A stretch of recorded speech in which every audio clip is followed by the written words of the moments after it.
Good afternoon, Gooners. Welcome to In the North Bank, and a very sharp newsroom. It's obviously proper a bulletin-style show. I've really got to dash off very shortly before the game, but there's been enough kind of info over the last few days. Certainly off the back of the last game, and obviously then the build up to this massive game against Villa. It deserves a full rundown. I hope everyone obviously has had a great Christmas and Boxing Day, stayed safe and enjoyed the football, and still managed to switch off when we could and have some of that family time. What we'll do today is focus on what has kind of occurred since the last show. Don't want to keep recycling kind of noise and then just zero on the Villa game and what Arteta's been saying. So, let us know in the chat anything that you want to bring up. But it is going to be short and sweet, around about half hour. So, going to be talking about the mentality going into the game.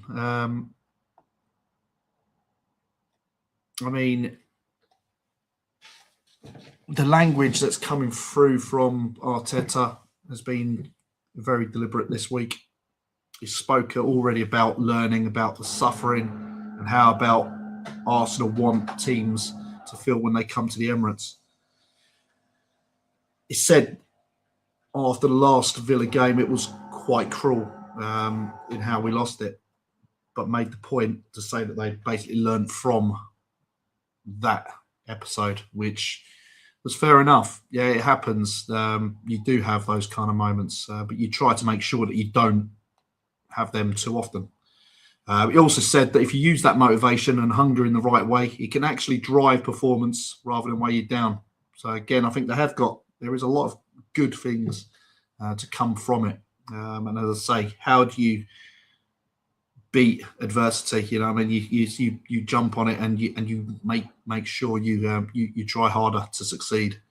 So I think that is going to be a good thing. Using the motivation, using hunger in the right way. 100%. Yeah, there's one massive carrot at the end of it. A real good performance means that everything is going to be a decent in regards to performance wise. It's not an Arteta or a manager kind of brushing things aside.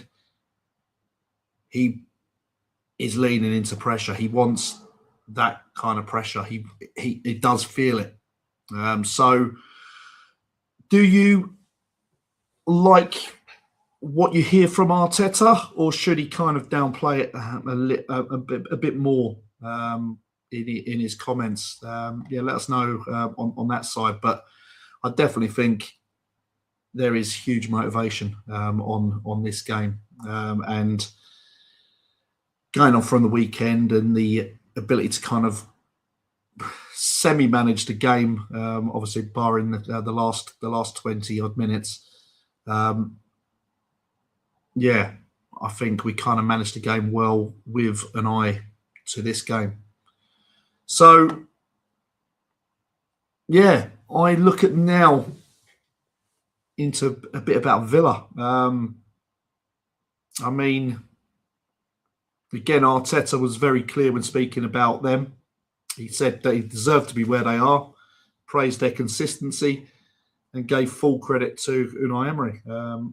Let's not beat around the bush. It's a great achievement. We've seen it as well with Unai as well at the start, where it can be going well, but then there's potentially something around the corner which might see them drop down. But it's obviously important. We know we can't take anything for granted.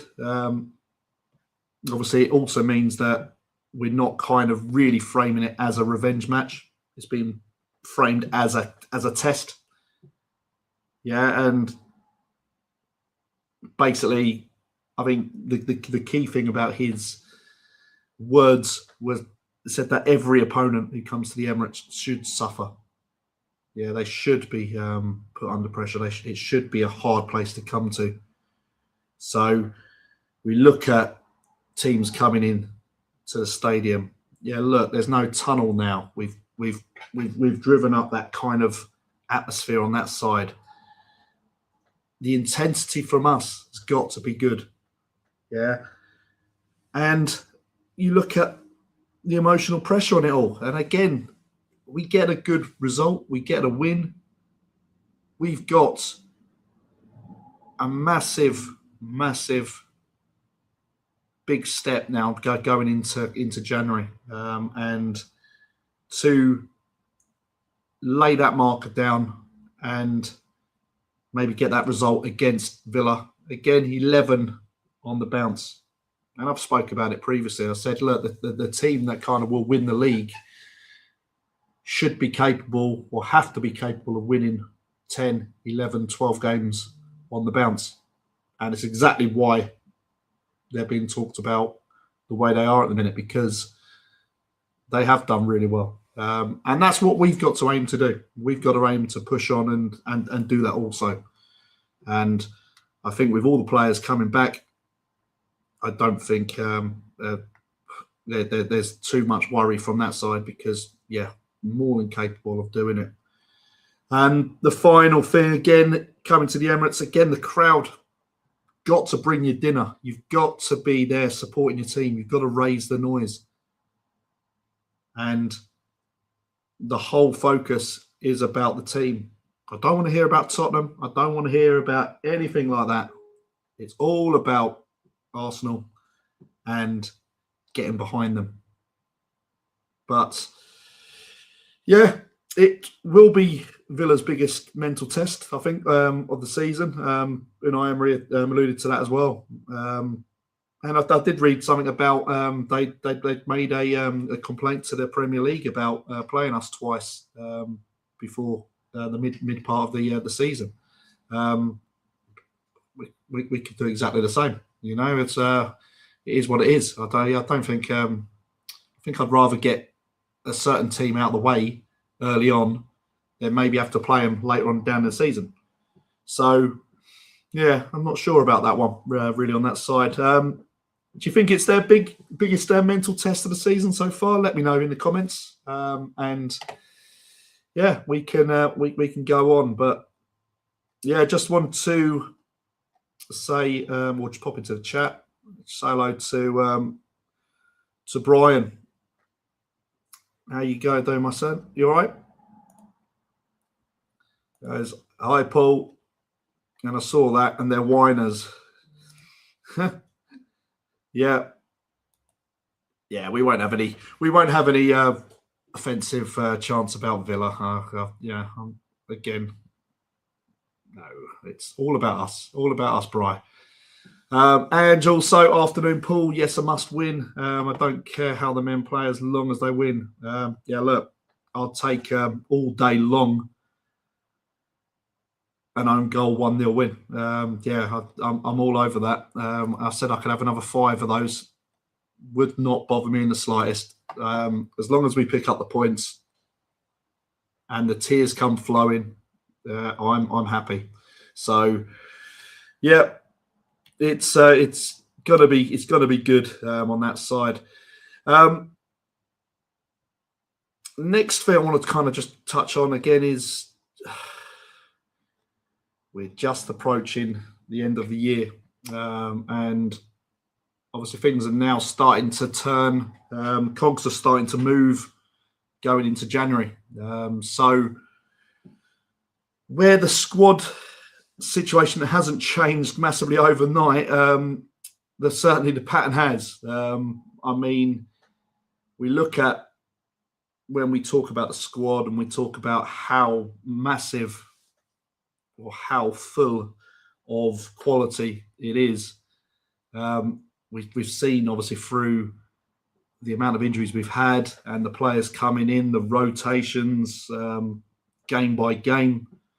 The pattern keeps changing, and look, there's no end in sight. It's one in, one out, one in, one out, and it's just keeps on going at the minute. And you look at it at the weekend, late withdrawals with Calafiore. Again, just the defensive rotation. The amount of times we've not been able to field the number one back four. It's mad. But again, look, players asking to or being asked to fill multiple positions. Ben White doing fantastic at right back. Yeah, asked to do a job and excelling at it as well. So it's really good, but it has to be done. If we're short, someone has to step in. And to have players out, Timber was a big miss, because obviously that obviously meant then that things had to kind of change a little bit, and Andy had to come in. But Arteta's said openly that obviously the window is there, and we're going to need to start looking at what we need, and the club must also be prepared, because things certainly can happen, and happen pretty quick. I think there's more and more kind of rumours about Nwaneri potentially moving on loan to Bournemouth. Again, a lot is to do with Semenyo. So if he does move, again, I think they want to kind of shore up their numbers. And yeah, I think it'll be good on that side. So yeah, it'll be an interesting situation to see with regards to what we do in January, and are there any opportunities to get someone decent. Again, I don't think there's going to be panic in the ranks. I just think it's for contingency. It is what it is, isn't it? And again, if we're under threat of potentially being a little low, then we're going to need to look at options. But yeah, again, Arteta probably wouldn't say anything publicly unless that kind of conversation is already happening at the club. So let us know in the chat, sign or stick. Let us know. Do you want to see signings? Do we stick with what we've got? If you do want to sign someone, who are you thinking?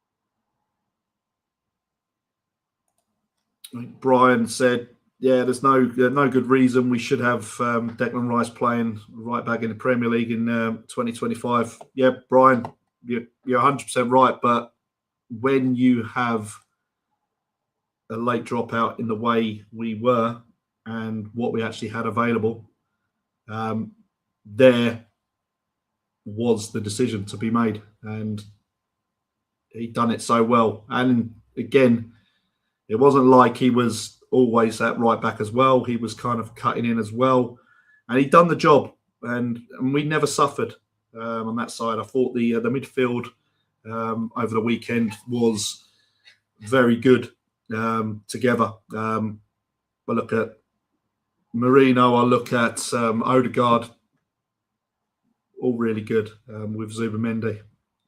So yeah, I've got no problems with that. Obviously, I don't want it to be a regular occurrence, and I don't think it will be. I just think that was the card that was kind of forced on him, with Timber obviously being out the day before as well.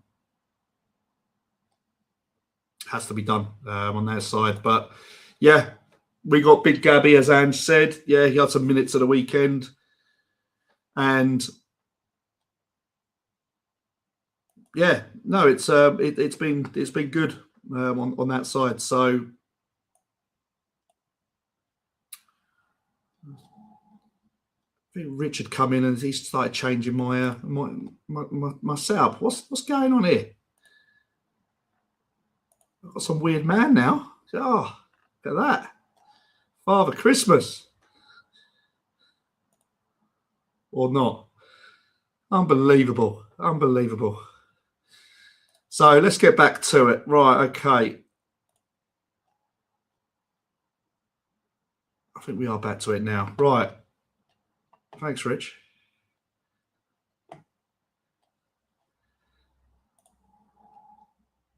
Okay. So yeah, let us know. Let us know what we want to do signing wise. Is there anyone there you think we need to kind of get? I don't think we are probably looking long term in January. I think there's probably is going to be a bit of versatility and players who could potentially finish matches as well. As I say, with these players coming back, look, we've not even talked about Havertz. We've not even talked about those players. Look at Gabby Jesus as well. All got a part to play, and I'm really excited to kind of see how Jesus actually does longer term once he gets the full kind of fitness and flow. How we change as a team moving forward and when working together. They don't really necessarily need to start matches. Again, just need to be around to potentially either save points or win points. One of those players was David Raya at the weekend, and he's won us 2 points there from that good save. So, yeah, one player. If we were to sign, what position? Let me know your feelings. Brian Atkinson, he has said that we shouldn't help out City or Liverpool by sending Ranieri down there unless they're paying us a ludicrous loan fee. No, they won't be paying us. Bournemouth will be paying, but again, if Ranieri signs for them and he goes and scores a couple of goals for them, then so be it. That's helping us out. Look, there's gonna be a fee there on that side. Again, and we've had this conversation with Mark. What point is potentially having a player kind of just sitting there who isn't really getting the minutes? Does he need to go on loan? Does he need to get a bit of game time? There's obviously doubts in why Arteta doesn't want to play him. He doesn't trust him fully. Yeah, we're not savvy to that. But we're not going to get Semenyo. But Bournemouth are obviously going to be looking at something once he does actually leave. Ideally, he doesn't leave Bournemouth. So, yeah, we'll have to see. But and Santa was making a late appearance there. So yeah, sorry about that, but that's all right. And Brian again, Bournemouth should pay us their entire transfer fee to us as a loan fee. If us sending someone down there lets them send a good player to a title rival. Well, it's going to be done, whether we do it or not. Whether or not we have a player literally just sitting there on the bench, and what happens when everyone is back? Is he actually not actually in the squad anymore? That's the thing where we've got to look at now. We suddenly think, well, there's two players when everyone is fit that's going to be missing out in the matchday squad. One of those probably could be Ranieri. It is what it is. It's look at the age at the minute. It is what we need to try and do now. We maybe need to give him that exposure with maybe a little less pressure. Allow him to develop, allow him to kind of get those minutes, and hopefully he comes back to us in a better position. Yeah, I'm not talking Emil Smith Rowe. What is going on here?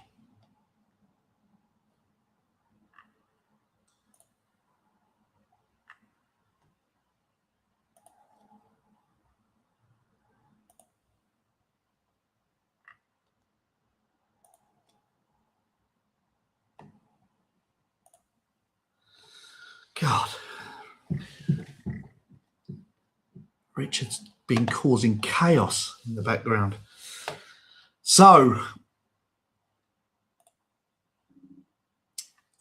talking points. Obviously, every title challenge has moments that define it. Obviously, big saves. Yeah, great goals. The timing of games as well, massive. I mean, you could be playing, say, Sunderland, say, on an absolute high coming into Premier League. Real tough ground to go to at this time. You could go down the line and play, and it's not so bad. It's tempered down a little bit.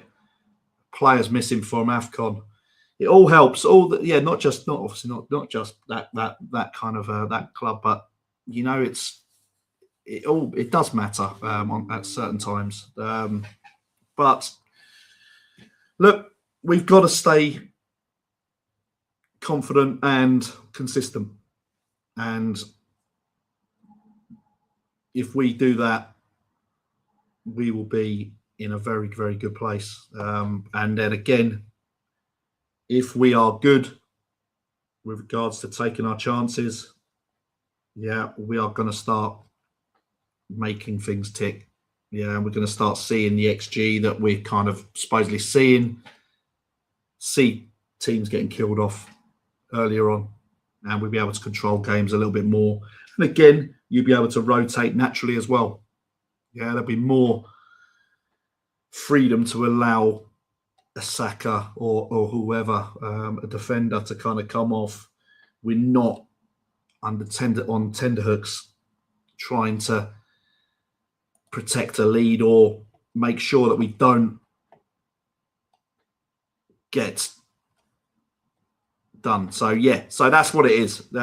So yeah, let's go from there on that side. So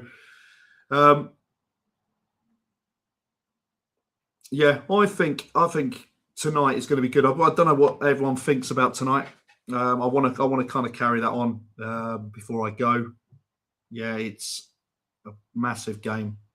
I think Gabriel comes into the back four as a given. I think you will find that Timber comes back in, and I think our midfield is going to revert back to how it is. And I still think that the lineup that we've got at the top, up the top, is the most strongest that we've got. And I probably would have Trossard playing up there again. Then with Martinelli potentially coming on later on. But it is all about managing the game. Yeah. Don't get sucked into it, and make sure, yeah, we don't get too emotional in it all. So, yeah, big 20 minutes, I think, at the start. But as I said, if we can make things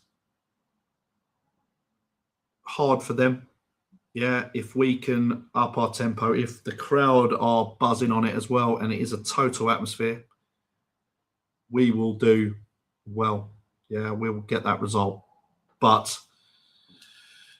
yeah, it is a big but. It has to happen.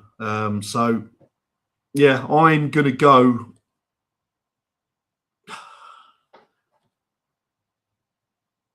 I'm confident in a way. I think I'm gonna kind of go out here. There's gonna be some form of madness going on. I think it's going to be 3-1 Arsenal, and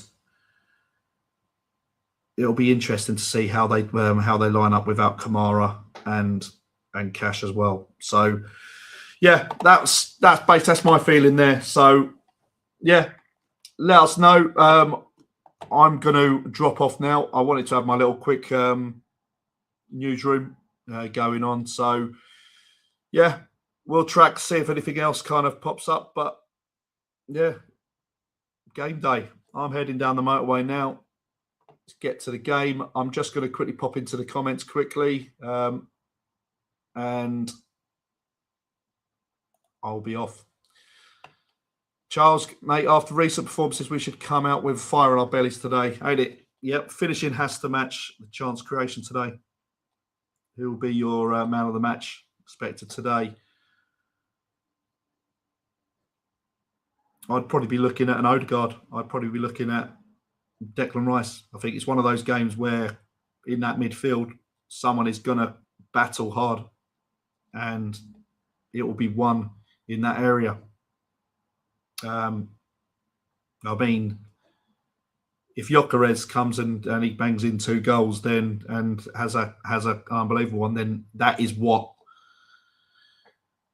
man of the match displays will be. But if he can actually get on the score sheet today, I think it'll be really good, not only for us but also for him as well, confidence wise. So yeah, definitely think it's a midfield kind of moment.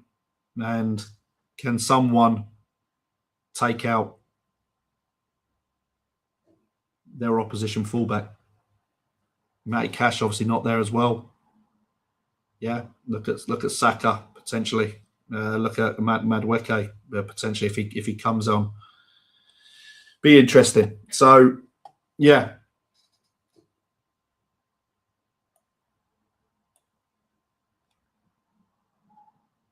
Okay, Mark said, yeah. Him and Richard were ready to do a preview. Yeah, lol. Do you really read into the Gyökeres narratives these days? Sometimes players flip switch after half time. Second half could be extremely different. Remember Kai? Yeah. Look, I just think he's going to get a moment, and he will start scoring. I don't see any worries on that side. Just keep feeding them, and we'll get that chance.